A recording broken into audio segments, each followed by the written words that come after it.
Okay, well, good afternoon. My name is Tom Giovanetti. I'm the president of the Institute for Policy Innovation.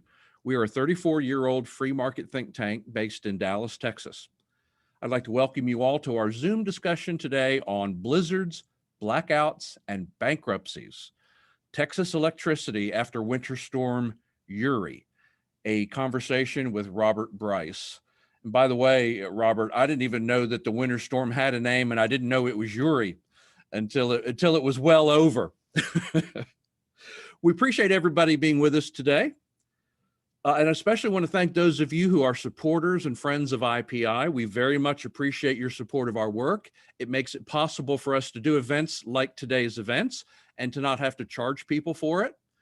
So we do appreciate our supporters very much. They make it possible for us to do what we do. If you would like to become a supporter of IPI, that would make our day. And you can do that by contacting Addie Crimmins at IPI. Her contact information is on our website and also in the email you received about this Zoom event. So please contact Addie if you have any questions or feedback on the event. If you would like to find out more about becoming a supporter of IPI, part of our giving society, and all of that. Let me do a little housekeeping about Zoom. Most of you by now have probably done Zoom events. This is a webinar, not a meeting. So only panelists are on video. But you do have the ability to ask a question, and you can ask a question by going down to the Q&A function, typing in your question, and then we will get to as many of your questions as possible.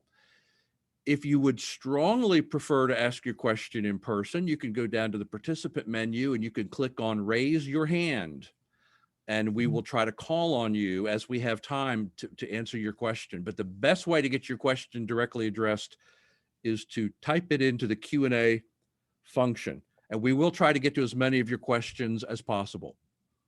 And now let's get on with our program. Winter Storm Uri wreaked unexpected havoc in Texas and much of the nation, February 13th through 17th. I think we should call it the Valentine's Day storm, since it happened during the Valentine's Day time. But it precipitated what's become known as the 2021 Texas power crisis, which resulted in widespread damage to homes and businesses, water and food shortages, and nearly 100 deaths. Expecting only rolling blackouts, millions of Texans were surprised by blackouts lasting for many hours and several days. In addition to almost $200 billion in estimated economic damage, the power crisis also injured Texans' self-image of their state as better run than most other states and better governed than most other states, especially since critics around the country seized on this disaster as an opportunity to bash Texas's supposedly laissez-faire, free market, deregulatory climate, the insulation of the Texas grid from the national grid, and the state's general free market, low tax approach. While a lot of this finger pointing and spin has already passed, we're still coming to understand what went wrong, where the regulatory gaps are, and what we can do to make sure that nothing like this ever happens again in Texas. Of course, there's always a danger fighting the last war and of government regulations that raise expenses on businesses and power generation that are really unreasonable in preparing for something that really was unanticipated and impossible to anticipate. So today, the Institute for Policy Innovation is delighted to be hosting noted energy expert Robert Bryce, who himself spent the crisis in Austin. Robert is the author of a number of books and articles on energy policy, including his 2020 book entitled A Question of Power, Electricity, and the Wealth of Nations. And he and I are both going to hold up copies now. It's a fabulous book. You should get a copy. We have a few copies here. And if you'd like a copy, you might send Addie Crimmins a note, and you might luck out and get one of the copies that we have on hand. Otherwise, you can buy it on Amazon or any place where books are sold. He also wrote a book called Power Hungry, The Myth of Green Energy and the Real Fuels of the Future in 2010. And Robert also hosts a podcast on energy. What's your podcast called again, Robert? It's called the Power Hungry Podcast. The Power Hungry Podcast. And Power Hungry, I think, is your Twitter handle, right? Right? It is indeed PWR. PWR Hungry. All right. So if you want to follow Robert on Twitter, and you should, that's how you do it at PWR Hungry. So without any further ado, Robert, we are really delighted to have you with us today. We were delighted to have you in person with us in Dallas last week. But by doing this on Zoom, it makes it available to a wider audience and an audience that's not geographically bound. And I know that we have a lot of our DC friends on as well. So take it away. Talk us through what we need to know about what happened and what's going to happen and what should happen. And then we will have probably a vigorous Q&A afterward. Good. All right. Well, I'll just jump right in here then, Tom. Thank you. Okay, so you see my title slide here. The blizzards, blackouts, and bankruptcies, and I think the bankruptcies are only getting started. 3 points today. Oh, before I start, Tom called me an energy expert. My dad used to say an expert's anybody from out of town. So I guess maybe I fit in that rubric because I'm in Austin and you're in Dallas. But so 3 points today. 4.5 minutes from disaster. Follow the money and where now? So before I even get to those, though, Tom said there were about 100 deaths. I mean, it's been various attributes or various numbers or estimates on how many people actually died from hypothermia. The latest number I've seen is 57. It may well be higher than that. It may be that we don't ever know how many people actually died. Economic losses estimates by Ray Perryman's estimate was up to $200 billion. What's interesting is that in all of this, who won and who lost? Well, there are rumors, and it's not been confirmed by the Lower Colorado River Authority, but they apparently made $400 million. And the city of Austin, or rather Austin Energy, has said publicly they've made $54 million. Now, a lot of losers, though. CPS Energy, largest municipally owned electricity and gas utility in America in San Antonio, has already said they lost $1 billion. And they have since, in fact, last Friday, filed suit against a couple of gas pipelines for about $300 or $400 million, if memory serves. And then we've seen one of the biggest bankruptcies, rather, in American co-op history, when Brazos Electric Cooperative, the largest generation and transmission cooperative in the state, filed bankruptcy and declared that they were short $1.8 billion that they owed ERCOT. And a point that I want to emphasize before I get to the how narrowly we avoided this disaster was, why was the peak demand so high in Texas? Why were we approaching winter peaks of 70,000 megawatts or more in the winter? It's because we have too much reliance, in my view, far too much reliance on electricity for heat. In California, 80% of the homes in California are connected to the gas grid. Here in Texas, that number is far lower. So more Texans were relying solely on electricity for heating at a time when electricity was in short supply. So that is a key fact to remember in terms of why the demand for electricity starting on February 14th or so and through the rest of that week was so high. It was because so many people are using resistance heaters or heat pumps. And that, of course, then meant that the winter peak during this period of extremely high demand was equal to or exceeded the summer peak, which is what the Texas grid has been designed for largely over the last few years, is expectation of very high peak demand in the summer, not in the winter. And then a final point, just to the last two lines there. I published a piece in Forbes yesterday about the fact that I think the headline read something to the effect of, now that Texas is trying to cure its electricity woes, but the leadership is out of altitude, airspeed, and ideas. There's a tremendous lack of leadership and expertise in the two agencies that are key to solving this crisis: the Public Utility Commission and the ERCOT, the Electric Reliability Council of Texas. I put the current vacancies at 5. That actual number may be 7. Because the former PUC chairman and the former CEO of ERCOT are still listed on ERCOT's website as being on the board. So we have a real lack of leadership in trying to solve this problem at a time when we desperately need it. So let me go back and show you. This is an ERCOT slide that was presented and is the slide that has been seen a lot, but it's important to look at that 1:53. Now, this is 1:53 a.m. on February 15th. And you see this loss of frequency down to, if you look on the y-axis, 59.3 hertz. The grid is designed to operate at 60 hertz. And if you've ever been or seen a control room in a grid operator, they always have above all the readouts a big indicator that shows the frequency on the grid at that moment. And it should read generally 60.000. They run it out to 3 digits. But if you see there, just where the additional 3,000 megawatts of load shed ordered at 1:53 in the morning, which is when our power was cut off here in Austin, the grid frequency fell to 59.3 hertz, and it stayed there for about 4 minutes.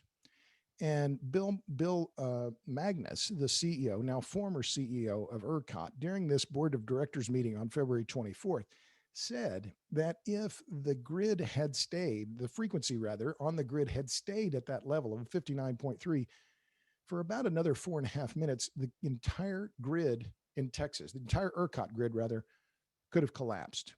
Now, if you think about that and you remember what the weather was like at 2 a.m. on February 15th, it's snowing sideways, sub-zero temperatures, the roads are impassable, and you have the electric grid, which I call the mother network, is on the teetering on the edge of collapse. And we've since heard from the head of Vistra that there were the two reactors at the Comanche Peak nuclear plant were also within 3 minutes, apparently, of tripping off because whether it was frequency control or something else, we don't know. The point here is that the narrow margin with which Texas avoided a complete disaster still sends shivers, and I do mean shivers down my spine when you think about what could have happened. You think about Texas, Texas takes a lot of grief from other states. If Rhode Island goes offline, it's not going to make much of a difference to the U.S. economy. Same with other I'm not, saying nasty things about Rhode Island or South Carolina. Texas goes offline, the entire Texas economy is suddenly blacked out, and you have no way to restart the electric grid in the state when you suddenly have 26 million people who depend on ERCOT for their electricity are suddenly plunged into the dark. When it's freezing outside, it's snowing sideways, and you can't travel. Well, okay, so let's just a quick thought experiment. You have 30%, roughly 30% of all the refining capacity in America is in Texas, 40% of the crude oil production, 25% of the natural gas production. Three of the biggest cities in the U.S., two of the biggest airports, some of the biggest ports, the Port of Houston, the military bases, Fort Hood, Fort Bliss, the Air Force bases, and the border. What would have happened if Texas is suddenly plunged into darkness, and for not just a day or so, but perhaps for a week, there's no electricity to be had except for standby generators that are being used in hospitals, nursing homes, a few other critical facilities? Well, they have diesel fuel that they can rely on, and they're going to be able to stay online for a day, 2 days, 3 days, some maybe for a week. But what Magnus said during that February 24th meeting, and he's reiterated it since then, is that if the ERCOT grid had gone dark, it could have taken weeks or even longer to restart the grid. And it's never happened before. We've never had a grid this large go to what's called a system black, where they would have had to do a black start. And therein lies this issue, going back to this issue of frequency. The grid runs on very narrow tolerances, and every generation unit that comes on has to be synchronized with the other generation units that are already online. So you have several hundred different generation units that would have to be synchronized, effectively, many of them one at a time. You have to send people out into the field to start them. I mean, this is one of the things that, it truly is, when you think about it, the possibility of Texas, which accounts for about 10% of everything in America. And I'm not here to brag about Texas. I'm from Oklahoma. I've lived in Texas a long time, but this is just the reality. 10% of the American economy suddenly goes offline. Critical supplies of food, fuel, transportation, all of these things would have suddenly stopped. So the point that I'm making here is that the possibility that the ERCOT grid had gone dark, this would have been catastrophic on a level that we have a hard time imagining. And I've said thousands of people would have frozen to death. It's likely closer to tens of thousands of people would have died. and maybe even more than that. We don't know. I don't want to ever know. We don't want to ever test this. But the point here is that the I think the fundamental problem in all of this is that the policymakers who designed this energy only market did not fundamentally understand the importance of electricity to our society, and the fact that everything that we consider modern depends on abundant, reliable, affordable electricity. And it's a point that I'm going to make at the end is, we take the fragility and the importance of the electric grid and we take it for granted at our extreme peril. So why did we get here, and what were the reasons why this happened? Well, let's look at, again, just this morning of February 15th. And this is not my slide. This is a slide from Art Berman, who's a well-known energy analyst. I asked him for permission. He graciously allowed me to present his slides.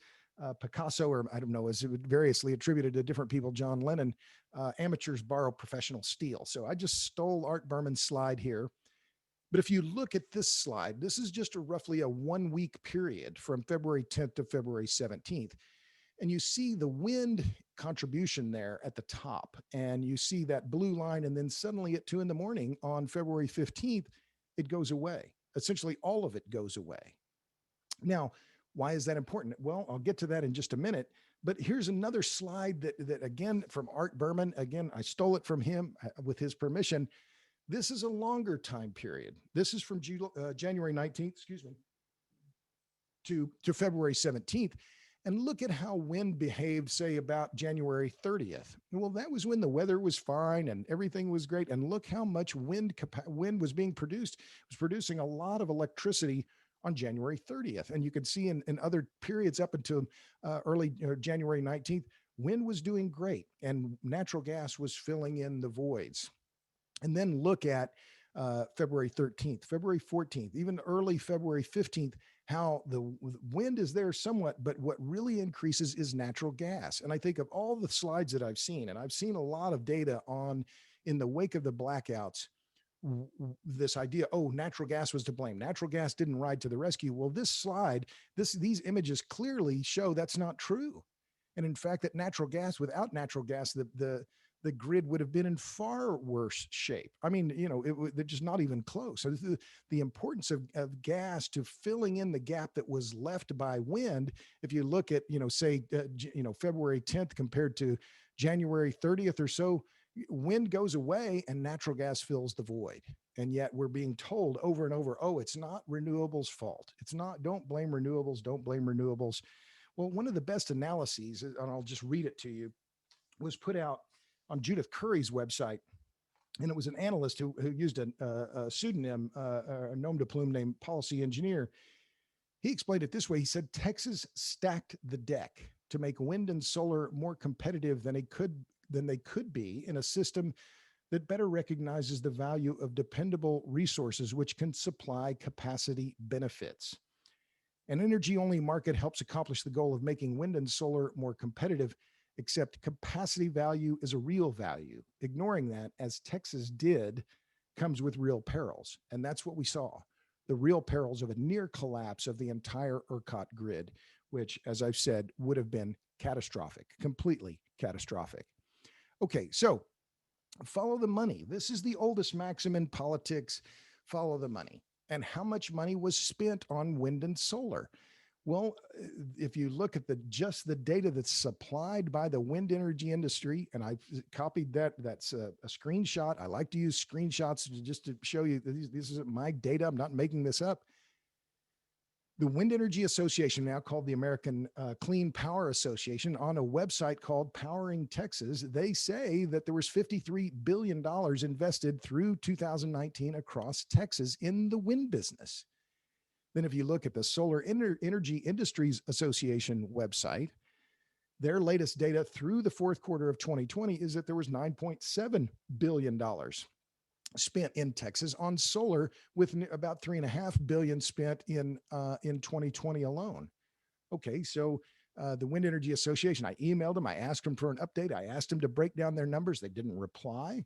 They didn't have any numbers, wouldn't provide any numbers through 2020 in terms of spending. So I did a little bit of analysis on the amount of wind that was added last year in Texas. I think it was 2.9 gigawatts. it used an average of 1.4 million or so per megawatt. Then, so I came up with that $3.1 billion figure. And you add those all together, you come up with $65.9 billion that was spent on wind and solar capacity in Texas, that during the morning of February 15th, going back to this slide, was essentially worth nothing, essentially not worth a dime. And yet we're told, don't blame wind and solar. Don't blame wind and solar. Well, where did the money go? It all went to practically all went to wind and solar. So tell me why this is not a problem. To me, it's a big problem, and it's an indication of misallocation of capital. That market encouraged the use of wind and solar, and it did so. Why? Because that's where the money is. Why did so much money go into wind and solar? Well, it's because of tax policy. This is data. I published this information in Forbes in a piece a few weeks ago, looking at federal tax incentives and then normalize them using exajoules. You can use it whatever denominator you like. You can convert it into any energy denominator you like, whether it's BTUs or watt hours. The numbers will be the same. But the punchline is that for solar, they're getting roughly 250 times more federal tax incentives on a per unit of energy produced basis as nuclear is, and about 160 times, something like that, more than hydrocarbons. And the same is true for wind, which uses the production tax credit. And why does that matter? Well, because the production tax credit and the ITC were supposed to be temporary tax treatments. These were supposed to expire. Well, they haven't expired. And in fact, in the bill that was passed, the massive spending bill that was passed in December, there were extensions included in that big spending bill that extended the production tax credit and the investment tax credit. So follow the money. Why was so much wind and solar capacity built in Texas? It's because that's what the incentives were designed to do, build more wind and solar. So, power developers aren't dumb. They want a return on their investment. So what did they build? They built wind and solar. And that is fundamentally the entire story, in my view, of why the grid was so fragile. We weren't investing in capacity that we could count on to be dispatched. It wasn't resilient and it wasn't reliable. It's inherently intermittent. And yet, when you look at federal tax policy and what it was incenting, it was clearly incenting solar and wind at the expense of hydrocarbons and at the expense of nuclear. I prefer the use of the word hydrocarbons, by the way, not fossil fuels. I think it's more accurate, and there's something about this idea of fossil that is pejorative, and I don't like it. So I use the term hydrocarbons. But let's follow the money just a little more. Okay, so follow the money. This is Bill Peacock's work. He used to be at the Texas Public Policy Foundation. He estimated that the total cost, as I'm quoting from his report from 2019 directly, that the total cost to taxpayers and consumers of subsidies going to renewable energy in Texas was $36 billion. And of that, $16 billion is for the PTC and $14 billion for the CREZ lines. And I don't know how many of you really study your power bill or your electric bill, or if you know how to read it. Every month, every ratepayer in the state is paying a surcharge on their bill for the CREZ lines, the competitive renewable energy zones, I believe is the right, what that acronym stands for. Those transmission lines were approved in about 2002. They came in 40% over budget. The final price tag when they were finished was about $7 billion, but we're still paying for those on our electric bills. And these are Peacock's estimates for what the total cost of that will be through 2029. So follow the money. Again, where were the subsidies and where were the money allocations made? They were made for wind and solar. And the CREZ lines, if you read the history, they were built specifically for the wind industry. So follow the money. One final point here, and just this is again in the idea of steal, don't borrow. This is a graphic that was produced by Isaac Orr out of the Center of the American Experiment a few weeks ago, and again showed the changes in natural gas, wind, and solar generation capacity just over the 5-year period from 2015 to 2020. But if you look at that right-hand bar, you see that the total amount, the cumulative amount of generation for wind and solar that was built over the last 5 years roughly is about 16,000 megawatts, while we only built about 2,000 megawatts of natural gas capacity. So Yes. Were there problems in delivering natural gas? Of course there were. And some of those problems were related directly to how ERCOT was managing the grid. ERCOT apparently, and there hasn't been a good analysis of this yet that I've seen, but IHS Market early on estimated that up to 20% of the natural gas that went offline in Texas went offline because it was cut off by ERCOT wrongly. Now, some of this fault lies with the natural gas producers. There's no doubt about it. If you saw the piece that was published by the Texas Tribune and Houston Chronicle last Sunday, Jay Root was one of the key authors or lead authors. They said that a lot of these gas producers did not fill out a simple two-page form that said, "We're critical supply, don't cut us off." So there was a problem here, no doubt about it, in terms of the communication, the integration of the understanding of the natural gas grid to the electric grid. But to say that, oh, it's the gas industry's fault, I think fundamentally ignores and in some cases purposely ignores the fact that the overwhelming amount of money wasn't spent on power generation systems that were resilient and reliable. They were spent on wind and solar because that was where the money was available to the power producers. That was what the government was incenting, and therefore, that's what got built. This is not rocket science. I mean, but you have to follow the money. This is the oldest maxim in politics, and it's important that we keep that clearly in mind about what happened.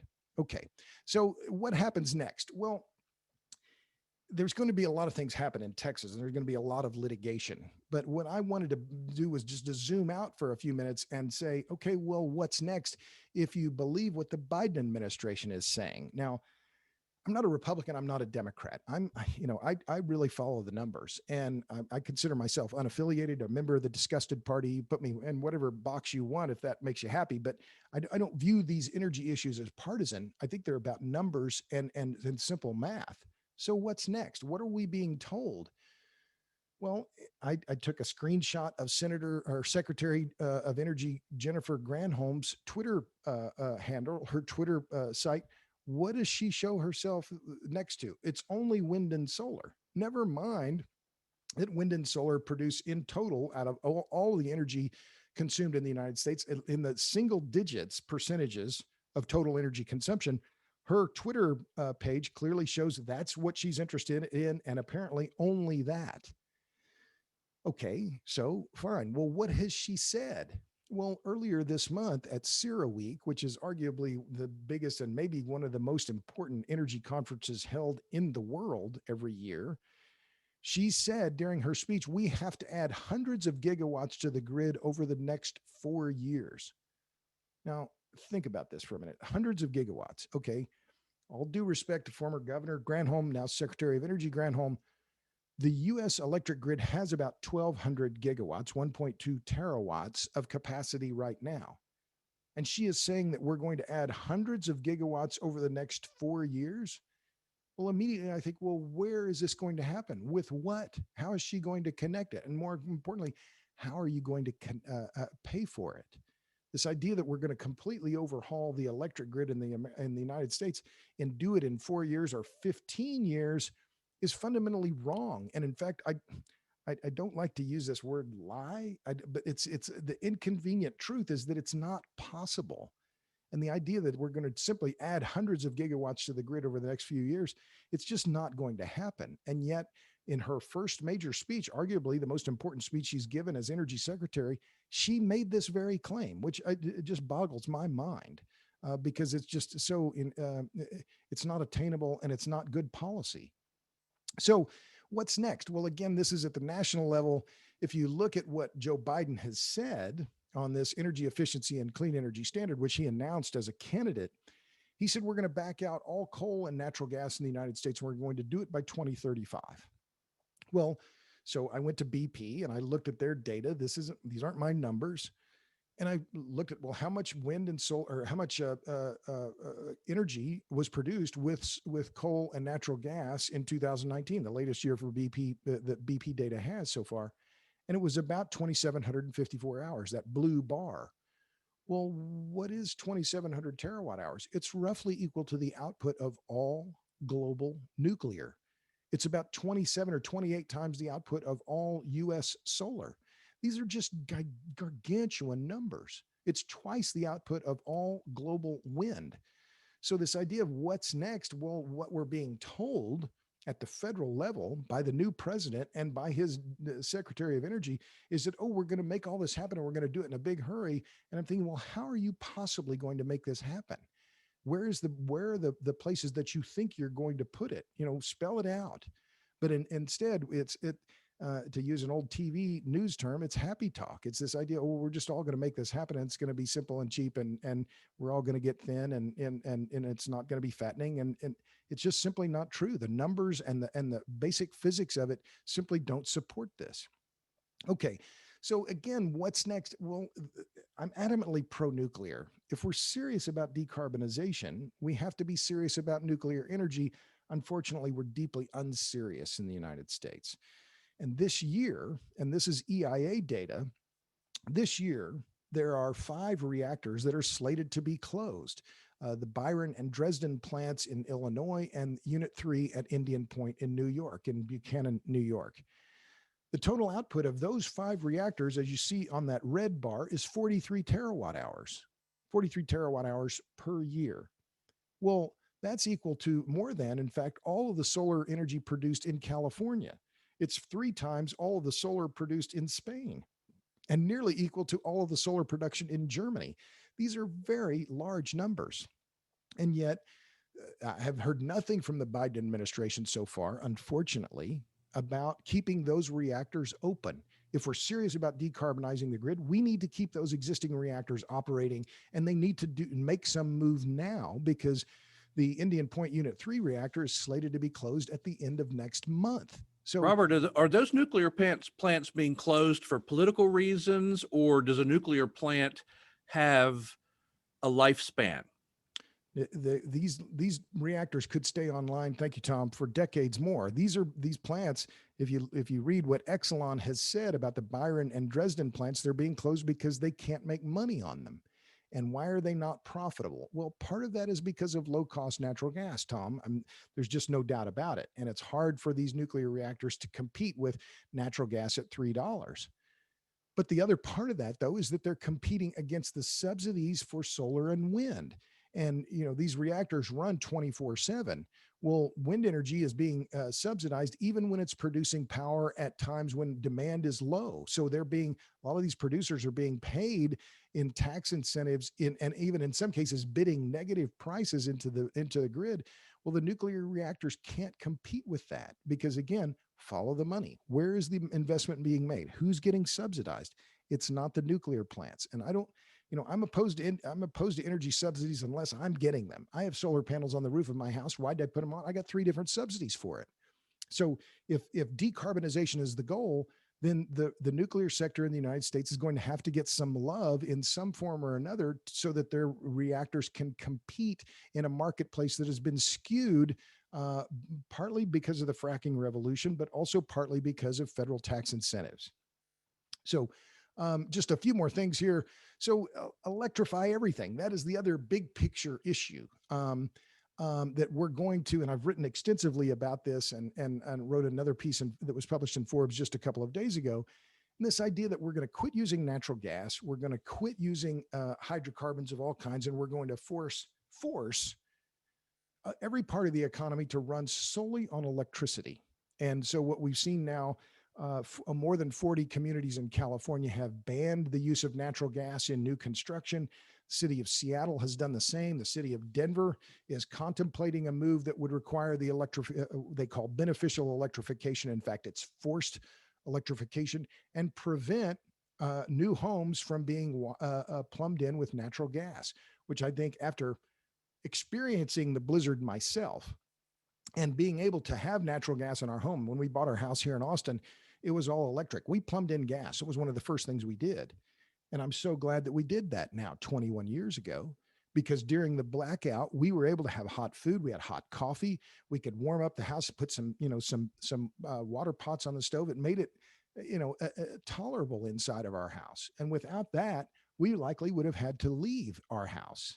And so This electrify everything, though, is the push that's being made by the Natural Resources Defense Council, Rocky Mountain Institute, all of which are collecting tens of millions of dollars from some of the biggest philanthropists of our day, including Jeff Bezos, and for the Sierra Club, Michael Bloomberg. So this is the push: electrify everything. Well, what are the problems with that? Well, I think it's clearly one of the problems is energy security, basic energy security, which to me means being secure in my own home and knowing I have enough fuel that I won't freeze to death. And if my only source of energy is electricity and I'm blacked out, I have a lot higher risk of dying of hypothermia. So there are a lot of reasons why this electrify everything push is wrong-headed and even dangerous. But it goes beyond the energy security issue to the regressive nature of the policy. Last Wednesday or last Thursday, I forgot, I published a piece in Forbes was it yesterday? No, it was last Friday on this. The Department of Energy, actually energy, an arm of the Department of Energy, published in the Federal Register their estimates for the per million BTU cost of standard fuels or energy sources in homes in America, and projected them for 2021. And as you can see there, on a per million BTU basis, electricity costs roughly 4 times as much as natural gas. Well, that matters. And the same is, and it's twice as expensive as propane. That matters. And if you're going to force electrification, what you're doing, in fact, is forcing a regressive tax on the low and middle income consumers in America. And I just find that to be completely wrong and indefensible, frankly. And for it to be happening, the vanguard to be in California, a state that has the highest poverty rate in America, I think is indicative of many things, including the wrong-headed policies that are being promulgated in California. But I think it's a really kind of a craven approach by some of these environmental groups to say, oh, well, we're not going to give consumers the choice on fuel choice. We're going to force them to use electricity alone. And in fact, that's what's happening. So I only have a couple of last slides, but just, what's next in Texas? It's clear litigation is going to be, I think, one of the only ways forward for any kind of remedy in the mess that we see now. I published a piece in Forbes I think it was yesterday or the day before, pointing out that there's no leadership in Austin that wants to own this problem. ERCOT is several $billion underwater. There's really no prospect for that money to be clawed back. You see Brazos Electric filing for bankruptcy. You have CPS Energy suing Energy Transfer. ExxonMobil has sued Macquarie over a natural gas contract. There is going to be a lot of litigation, and that litigation has already started. But we're also going to see a lot of bankruptcies. And I think we're going to see some of them, in fact, on Friday, because on Thursday, the 25th, is when a lot of the natural gas contracts for February have to be settled. And so in talking to gas brokers, they're looking around and saying, well, who's going to pay their bill on Thursday if they think their counterparty is going to go bankrupt? And so it's somewhat similar to the era right after the failure of Enron, where traders were looking around and looking at Enron's bankruptcy filings and finding out who their creditors were. And they're thinking, well, I'm not going to pay that company because they're one of Enron's biggest creditors and they're probably going to go bust. So it's a big game of Texas Hold'em right now to really mix the metaphors here. But we're going to see some clarity in the Texas marketplace in the gas sector here just later this week, because I think it's clear some of these companies are going to go bankrupt because they can't pay their bills. So, I'm not an expert in terms of, forecasting the future, but from what I've seen, I don't see the political solution to this occurring anytime soon, because the politicians in Austin, give them all due respect, they don't know the difference between a watt and a watt hour. And this is a problem that no one wants to own, because who wants to stand up and say, yeah, we're a few $1 billion short, we're going to have to sell some bonds and your electric rates are going up, because that, I think, is ultimately what will happen. Okay, so just a few last things. This is the advertising portion of the program. It's only going to last another 30 minutes. I think Tom said I could get 30 minutes for advertisement, something like that. I have a new film out. It's called Juice: How Electricity Explains the World. Came out last June. It's the best film you'll ever see on electricity. And I say that with no humility. As Dizzy Dean said, if you could back it up, it ain't bragging. It's a great film. It's on a lot of different outlets. You can find it. In fact, it's on Roku now, the Roku channel, and you can watch it for free. You can also watch it on Amazon Prime if you're a Prime member for free. So I'm proud of this film. I worked on it for 4 years with my colleague Tyson Culver, and we went to India, Iceland, Lebanon, Puerto Rico, Colorado, New York. It's a great film. I made the film and wrote this book, A Question of Power, at the same time. I have 6 books. You can buy them all, buy them on your Kindle. I make a better royalty. So I'm proud of all these books. My first book was called Pipe Dreams, now 20 years ago, on Enron. And I feel like I'm kind of reliving my Enron days the last month or so because of the similarities in some of the ways the markets have behaved and some of the policy has happened. Finally, the Power Hungry podcast. I'm a podcaster. I just recorded another podcast this morning with Joy Ditto of the American Public Power Association. I've had some great guests. We had released an episode on Tuesday with Ben Hurd, who's also in Juice, a great nuclear advocate in Australia. I've talked to Michael Schellenberger, Matt Ridley, Bjorn Lomborg. I've had some tremendous guests. So that is free. The movie's free too, but the book is the only thing that would cost you real American money. I'm easy to find on the interweb, on the Google. Those are my Twitter handles, at Power Hungry, and then at Juice for All is our film handle. And I will stop there, Tom, and be glad to take some criticism, questions, whatever is in the participants' minds here. Well, Robert, that's about the perfect length for a Zoom presentation, so I appreciate it. And I have to say, like you, I live out in the country, so we're on propane, not natural gas. But I was very happy to have not only a full tank of propane, but also a real wood burning fireplace and a cord and a half of firewood out to the side of the house. That I got great comfort from that. I have to wonder if from here on out in Texas, if things like fireplaces and gas hookups will become something to be valued in home listings and things like that. But I want to turn it. It's a great point. And if I could just add one point there, Tom, is that Churchill's famous line, I think when he was the Lord of the Admiralty, or I don't know my Churchill history, but his great line was something to the effect of energy security is to be found in fuel diversity and diversity alone. And that's one of the chief objections I have to this electrify everything, is that it removes the fuel diversity and makes the entire society dependent on a single network. And if you're a bad guy who wants to do damage and you understand that, it just increases the vulnerability of our society. And that's the wrong way we should be going. So we have a ton of questions. I have a bunch of questions, but I'm going to turn to Dr. Matthews first to give him an opportunity to engage with you and ask you a couple questions. So Dr. Matthews, the floor is yours. Thank you, and thanks for an excellent presentation, Robert. Okay, so 2 questions. Number one, you talk about nuclear. Nuclear has faced a lot of challenges, both regulatory and environmental challenges, as they try to set up new plants. So one could understand why it's hard to do that and why it's so expensive.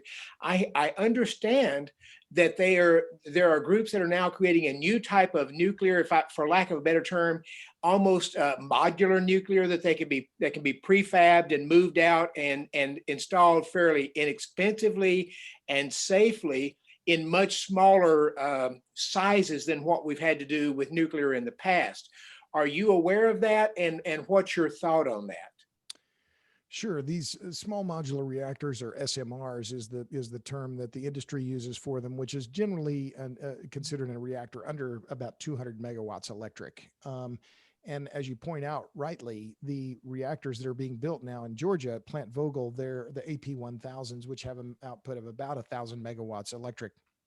And those 2 reactors, the final price tag is going to be something on the order of $25 billion. I mean, it's incredibly expensive, over $10,000 a megawatt. So, or $10 million a megawatt. So you're right. What we've seen, and the history of the nuclear sector in the United States in particular, has been one of cost overruns, of time, calendar and time overruns that have been really inexcusable. And it's partly because we haven't settled on a single design. One of the things that's clear in the lessons from France, when they decided to go nuclear after the first oil shock in 1973, they picked one reactor design and then made dozens of them. And so their engineers are all interchangeable and they can send them all over, and it's worked fantastically well.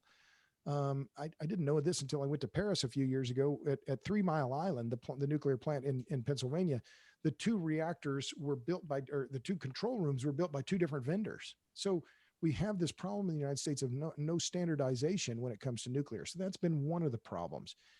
But if we look forward, I think it's clear that we need to save the existing reactors we have. That's the first point of emphasis when it comes to nuclear energy in the United States. Don't let the existing reactors close. Do not. It's the wrong way to go. And to replace that much capacity and that much output with solar, wind, or something else is going to be extremely difficult. As to the future and SMRs, I'm bullish on them, but I have to be realistic in that for them to make a dent, any sizable at the gigawatt, or really what we need and globally is the terawatt scale. We're talking about another decade or a decade and a half for them to be deployed at a meaningful scale. So I want to see it happen. And some of the companies to watch are NuScale, another one called Oklo. There are a bunch of companies that are out there that have reactors, but unfortunately right now they're just paper reactors. Okay. Second question. We are. This is bad news for Joe Biden and Alexandria Ocasio-Cortez. We are not going to get away from fossil fuels for a good while. But you've got a strong movement to try to address the carbon and limit carbon. There's some growing Republican support for carbon capture and some of the things that are happening there. And it seems to me that if you were able to do, and there are carbon capture up and running right now. I don't know that we've actually got it to scale that we need to yet, but I could easily see your major companies, Google and Apple, saying we're putting carbon capture right out here. It's going to essentially offset, so we are carbon neutral here for our office. I could see gas wells and so forth saying we're putting some here. So in essence, we're trying to be carbon neutral. What do you think of carbon capture, and do we have a good future for that? My flip answer would be to say no, that we don't have a good future for that. And I wrote about this. Sometimes in my career, I just think I repeat myself, and it's all I do when I'm in my dotage. But I wrote a book in 2010. Tom graciously mentioned it earlier, Power Hungry. And I went through the numbers and looking at the problem of scale. So when you look at energy or power systems in general, how does it scale? What is the scale of the situation? So the punchline here is that to capture and sequester roughly 10% of or global CO2, you would need to engineer in reverse the entire oil and gas sector globally. I mean, we're talking about an enormous quantity of CO2 that then would have to find a home somewhere underground. And you'd have to have pipelines, and you'd have to have drill rigs, and you'd have to force all of this fluid at supercritical temperature underground. And how are you going to pay for that? Where are you going to build the pipelines? I mean, we can't build regular pipelines now for oil and gas. Imagine if you have a CO2 pipeline. CO2 is an asphyxiant. It's heavier than air, and you can't smell it. So if you live in a valley, are you going to welcome a pipeline that carries CO2 going through your valley? I think that the political battles, the land use battles over just the siting of the pipelines will hobble that from the very get-go. So I understand the discussions around CCS and CCUS and so on, but a little bit of math has convinced me that it's just not feasible at any kind of scale that would make a difference. I'll turn it back to Tom. Thank you, Dr. Matthews. So Robert, we hear some discussion in Texas that we should move to a capacity market rather than the existing market that we have right now. Would you just explain in layman's terms, what does that mean? And is that part of the right solution? Well, there are no perfect markets. What we saw here was not just a failure of the market, it was a government failure of massive proportions. In that way, and by that I mean that the policymakers who created this energy-only market, and that means that the generators only get paid for the amount of energy that they put into the marketplace. That was a government failure because I think the policymakers did not fundamentally understand the importance of electricity, or the fact that it's not just any other kind of commodity. It's not just like, I say tortillas and hamburgers. You can't sell it and buy it the same way. It's too important to leave solely to the market. But what capacity markets are designed to do is to assure a ready supply of standby generation that can be deployed whenever it's needed. And Meredith Angwin, whose work I admire quite a lot, and I've mentioned her book. It's called Shorting the Grid, and I've mentioned it several times. It's a great book about regional transmission organizations like ERCOT and others. The capacity markets aren't a perfect fit here. So what is needed if we just go past the question of capacity markets, energy markets? We're going to need incentives for resilience and reliability. We're going to need to incentivize generators that have on-site fuel, such as coal, such as uranium, such as liquid fuel, diesel fuel, et cetera, where there's no problem, there won't be a problem with deliverability as we saw with natural gas, which is a just-in-time fuel. So we have to understand that the failure of the near failure of the ERCOT grid was due to over reliance, as Meredith points out, the fatal trifecta: too much reliance on imports, too much reliance on renewables, and too much reliance on just-in-time gas. I'm pro natural gas, but we're going to need to come up with to make the system more robust. We're going to need on-site fuel storage as one of the key issues here. And I think that more than capacity markets is one way that we can address the resilience and reliability issue. So the idea of a capacity market, in contrast with what we have now, is that there's some compensation for potential generation, not just actual generation. Exactly. Okay. So it's as though you're in the taxi business and there's a fleet that's out there on the streets, but you know that some of those those taxis get they wear out, they get a flat tire, they break down. Well, you could have a taxi capacity market where you have 3 or 4 taxis where you're getting paid just to be deployed when those other breakdowns are going to happen, just to be available, whether or not you had a passenger in the car or not. Exactly. Okay, that's a great example. You did a really good job of explaining your view of how the wrong incentives drove malinvestment. And I think that's, from our standpoint as free marketers, that's a really, really important lesson, right? That, when government sets the rules, one of the great risks is malinvestment, is that money goes into the wrong things. On the other side, it really is true that some of the natural gas generation also went offline. I mean, I know up here in North Texas, the Denton City power generating plant was operating perfectly fine until they got a phone call from their gas supplier saying, we're not going to be able to supply you with fuel. You're going to have to shut off. Right. So a whole lot of the discussion here in Texas is related to this issue of winterization.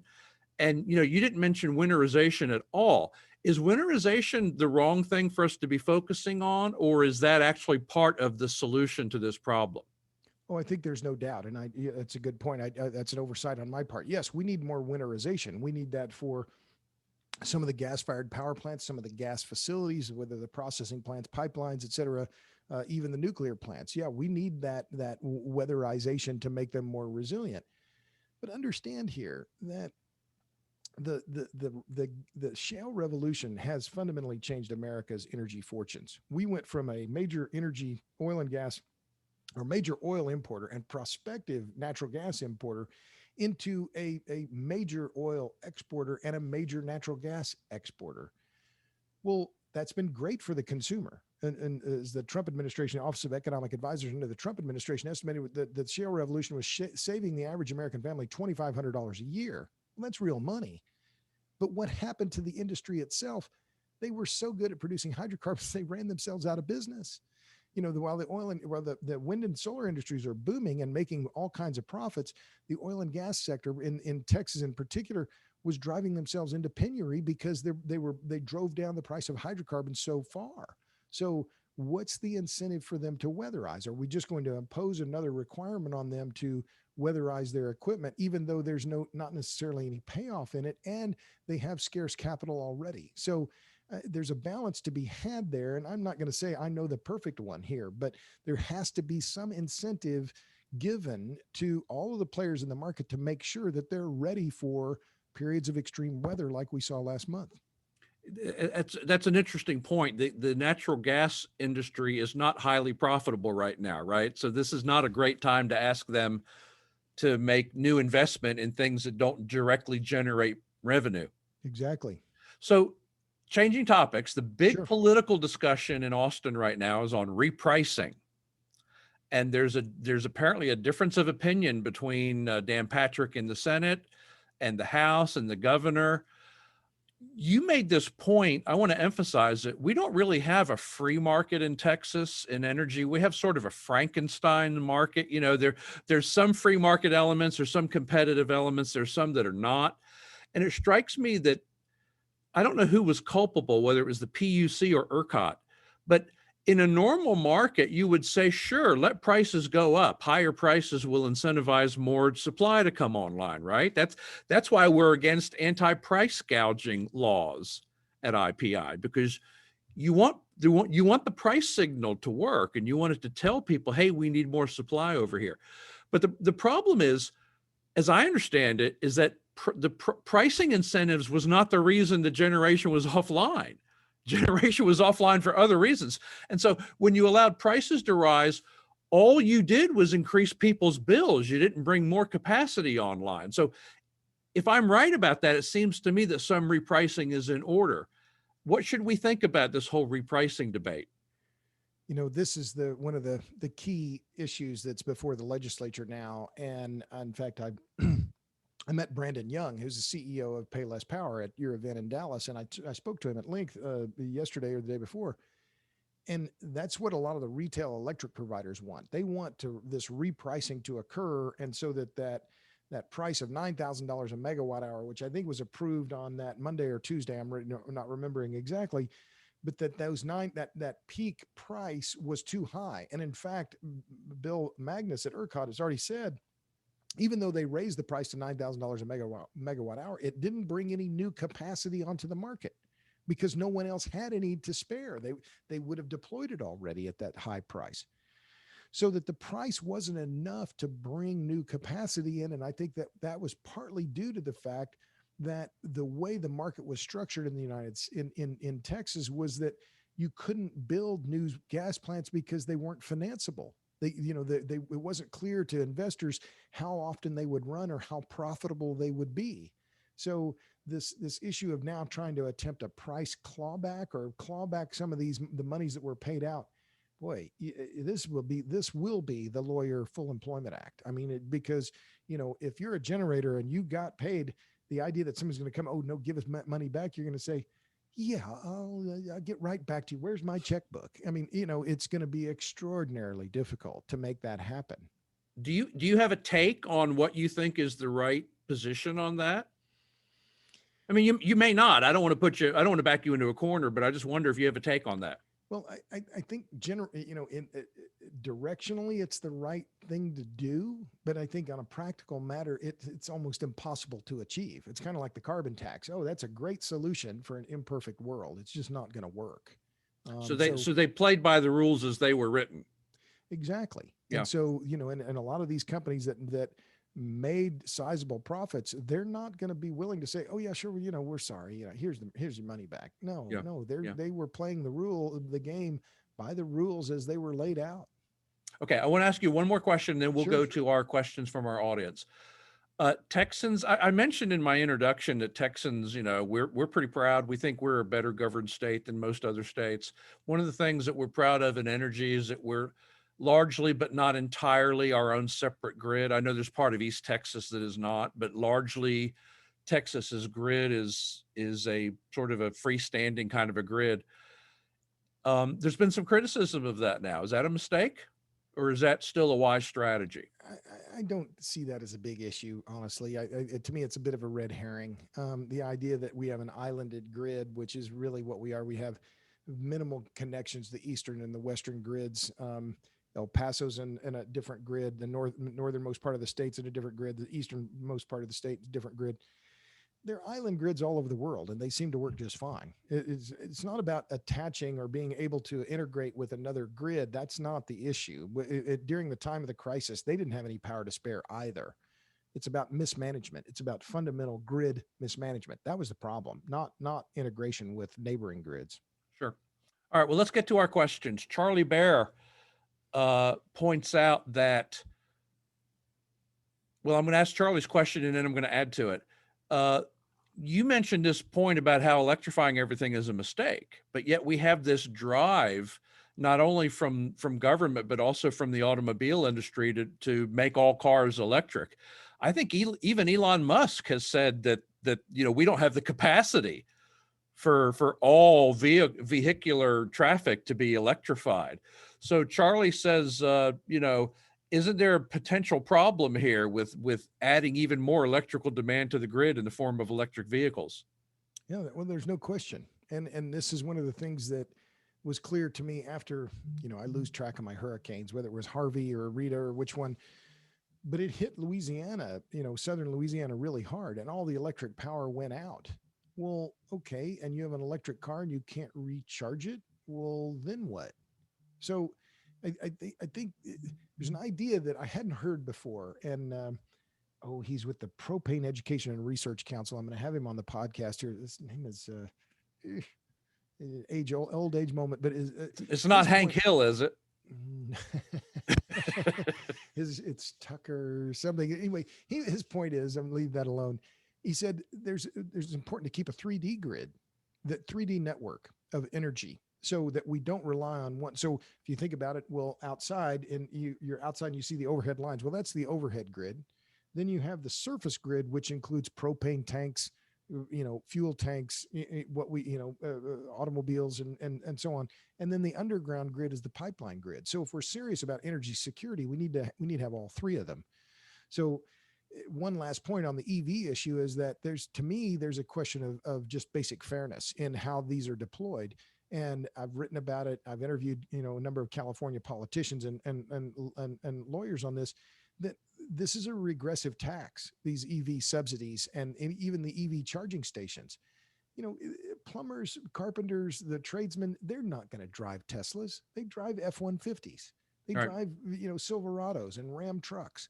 They're not going to, and yet their rate base for the electric sector is going to go up because they're going to be required to pay for EV charging stations for the guy who's fortunate enough to be able to afford a Tesla. That's so upper income people are buying electric cars, and working class people have to pay the higher fees in order to subsidize the subsidies. Exactly.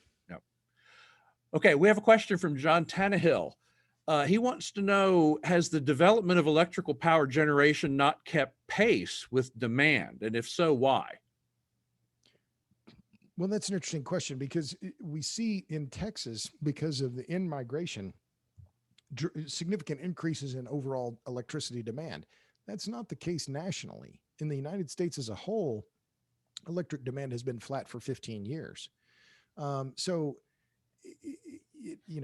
Has generation kept up with demand? Well, it depends on where you are. But what we clearly saw in Texas, due to the blackouts, was that the grid had a very low reserve margin. That was the amount of capacity that was available to be called on if needed was in the low single digits, and it had been recognized as being too low for a long time. But that was not something the regulators didn't keep pace with that and didn't intervene to deal with that. So the grid will respond, and people who can provide power will respond if the incentives are there. But clearly the incentives were in the wrong place. I was really struck when you were in Dallas, you and I discussed this, but I was really struck in the midst of the crisis. There were these charts that were floating around on social media of different regions of the country, what the power mix was. And Texas had the lowest amount of nuclear generation of any of those regions. Is there some historical reason why Texas has less nuclear as a source than other regions of the country? Well, I can only speak to the Austin experience, and I've lived in Austin now for almost 36 years. And, Austin is one of the partners in the South Texas project, 16% owner in the twin reactor facility in Bay City. And the anti-nuclear sentiment in this town, and a lot of politicians, a lot of people in this town made their political careers by being anti-nuclear, by being opposed to the South Texas project. Today, the South Texas project, I would argue, is the single most valuable asset the city of Austin owns, period. I mean, and it proved its value during the blizzard. But why doesn't Texas have more nuclear capacity? I think some of it was due to the fact that we had plentiful lignite. We had the big, there are a lot of resources here, including gas. But in terms of why there wasn't more nuclear built here, I would be stretching it to say that I understood that. Illinois and Pennsylvania are among the leading nuclear states in the U.S. Why was it built there and not here? I don't know. Maybe that has something to do with the first commercial reactor was at Shippingport, Pennsylvania. The Fermi reactor in University of Chicago. Those were plants that were they had a legacy there, and maybe that was part of the reason. But I'd be lying if I said I understood that history fully. Okay. We have a question from Joe Barnett. Joe points out that a lot of New England and Northeastern states rely on fuel oil for heating in the winter. Are they being forced to electrify? Are they being forced to turn away from their fuel oil sources for heat to go all electric? Not that I know of. And that is one of the things that, New England has, speaking of islands, they've made themselves an island by prohibiting the construction of new pipelines. And so famously now, as a year, maybe 2 or 3 years ago now, I forget which, but there was a cargo of LNG that went into Boston Harbor that was from Russia. It was from the Yamal LNG plant in Siberia, which, it's truly incredible. You have Pennsylvania and the Marcellus Shale, which a friend of mine, Rick Smead, called Prudhoe Bay under Pittsburgh. Just a vast, vast deposit of natural gas. And yet you can't get that natural gas into New England. So I think, parts of New England and other eastern states are going to remain on heating oil for a long time because they don't have an alternative in terms of the energy network to make it any different. It's a bit ironic because those tend to be, blue, more politically liberal states. But those of us who grew up in that area know that, the oil trucks drive around town, and that's a pretty dirty fuel. Sure. That's not a particularly clean fuel. So it's kind of ironic. And one of the great ironies, Tom, about that is that New York City had forced and required the phase out of a lot of the fuel oil burners and boilers in the city in favor of natural gas. And now just in January, Mayor Bill de Blasio said, "Oh, we're going to prohibit the use of natural gas too." And so it truly is an incredible situation. You mentioned the blue states. And again, I'm not saying this is a partisan, there's part of it that just bores me to tears, but it is remarkable to see these blue states, particularly New York and California, mandating these renewable energy standards, clean energy standards, and you can't build renewable energy capacity in those states because the rural opposition is so fierce. And what we see now in Albany is, in fact, the state government in Albany passing legislation that will Bigfoot local communities and essentially strip them of zoning and force them to take wind and solar projects. Now, that goes on to a level that imagine if this was the oil and gas industry doing this. The outcry would be front page news in the New York Times. The New York Times has not covered the wind energy backlash in its own state. They just won't do it. We have a question from Marta Diffin about infrastructure. And I think you've kind of already answered her question, but her question is still valuable. She asks how much of this problem is attributed to lack of investment in infrastructure and preparedness. But her question, of course, reminds me of the fact that the Biden administration is talking about a gigantic infrastructure bill, right? It's not enough that we're spending $2 trillion of additional money on COVID relief. Apparently now we're going to spend $3 or $4 trillion in infrastructure. And I'm just willing to bet that a significant part of that money is going to be specifically targeted to renewables, right? To wind and solar. So instead of getting rid of some of these subsidies that you're suggesting have whatever value there was, we've already got it. So the subsidy shouldn't go on. They're just going to double down on that, aren't they?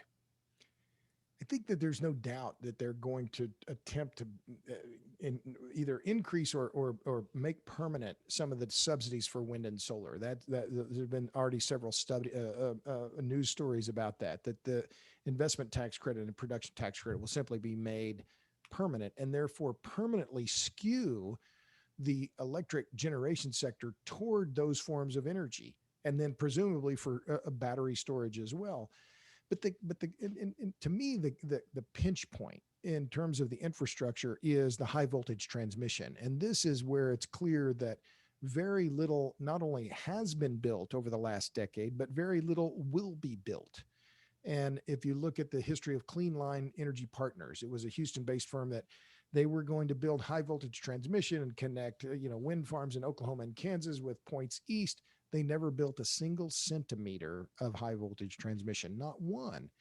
Why? Because there's so much rural opposition. And to me, this is part of, it's not just a political divide between Republicans and Democrats. It's a class divide between wealthy urbanites and relatively low income rural people. But it's also just an urban rural divide where the cities, as in Albany, as I told you in New York, we're going to decide what goes out there in flyover country. So the way I think about this is, if you think it's hard to build a pipeline like Keystone XL and put it underground, imagine trying to build that same energy pipeline with not going to be the same amount of energy delivered, but you're going to put it on wires 200 feet in the air. And they're going to have red blinking lights on top of each tower that are 300 feet apart.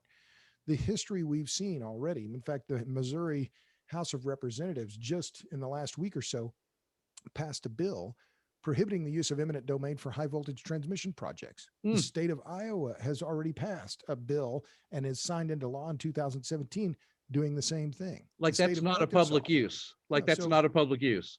So this idea that, we're going to build all this renewable capacity. Well, okay, where are you going to put it? How are you going to connect it? And how are you going to pay for it? Those are the questions that nobody seems to want to answer. You're exactly right when you talk about the rural urban divide. Very often, at least in Texas here, the biggest divide is not between Republican and Democrat, it's between urban and rural. Sure.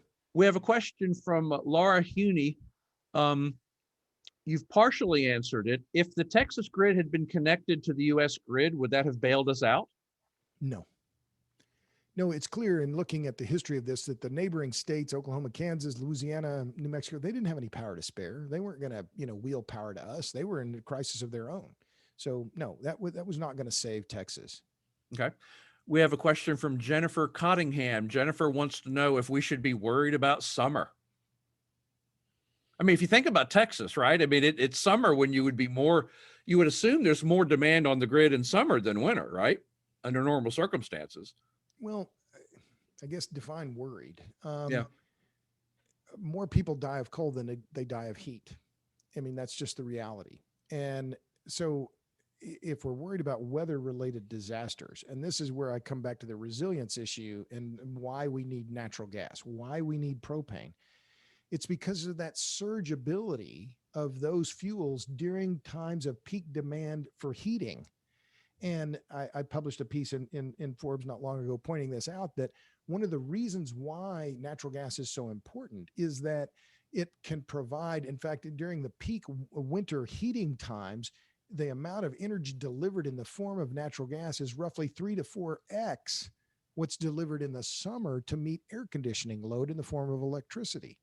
So, we can be concerned about blackouts in the summer and we're going to be sweating and we won't have ice cream or whatever, but hot weather it's bad. It's not very much fun to not, suffer through hot weather, but you're less likely to die of hot weather than you are extremely hot weather than you are from extremely cold weather.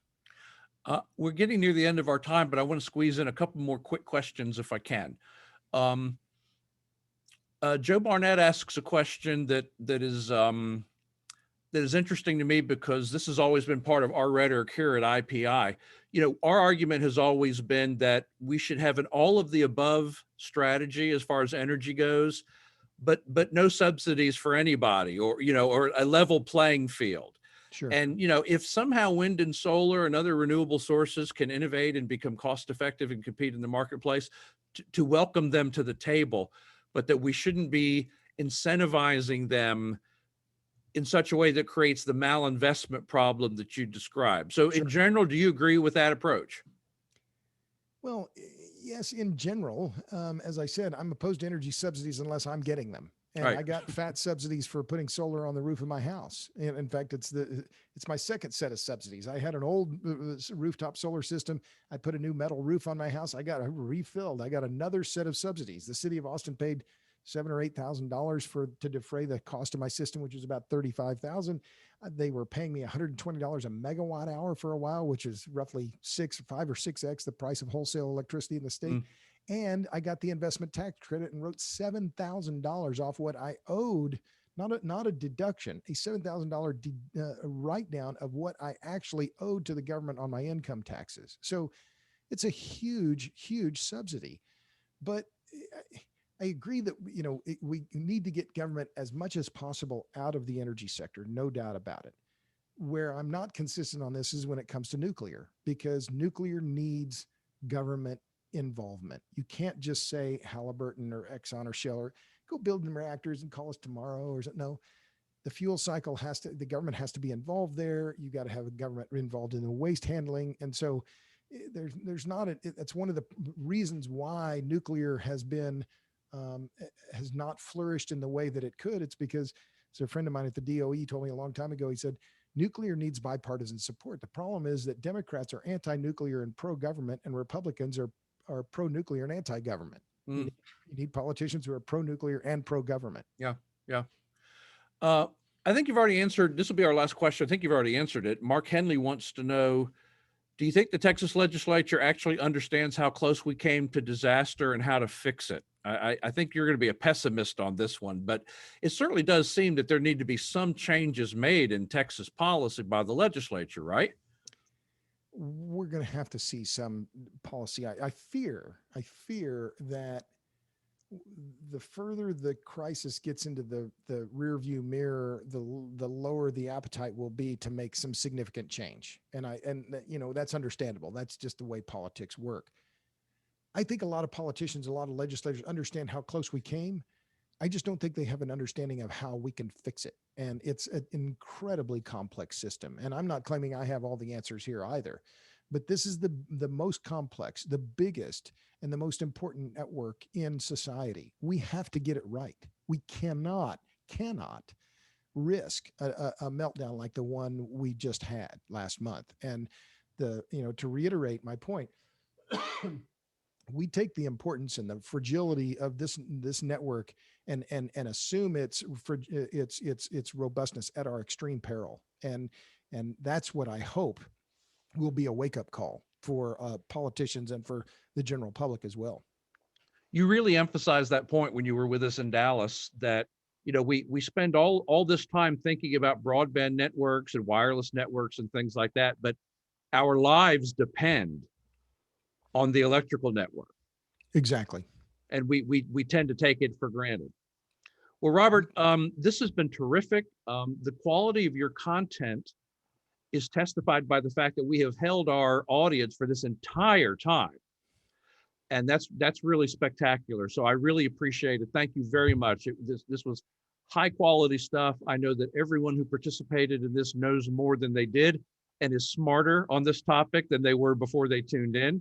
So I really appreciate it. Again, I want to encourage folks to follow you on Twitter, to buy your book, and to see you as an excellent resource on these issues as we go into the future, not just Texas, but also nationally. So thank you very much. Thanks a lot, Tom. I sure we appreciate really the invite. appreciate it. I want to thank all of those of you who joined us today. Thank you very much. As I mentioned earlier, this will be available in archive video on our website and on our YouTube channel. So in a few days, you can go to IPI's website and you'll be able to find it, share it with your friends. We have more events coming up this year. Thankfully, the Zoom platform has allowed us to continue to educate and inform our audience, even during the time of a pandemic. We have wonderful events coming up in the near future. So please watch your email and watch our website. And if you're concerned about whether or not you're on our email list, you can contact Addie Crimmins at IPI. Her email address is Addie, ADDIE, at IPI.org. And she will make sure that you are on our events mailing list. So with that, I will thank you all for joining us. Thank Robert again, and have a good rest of your day.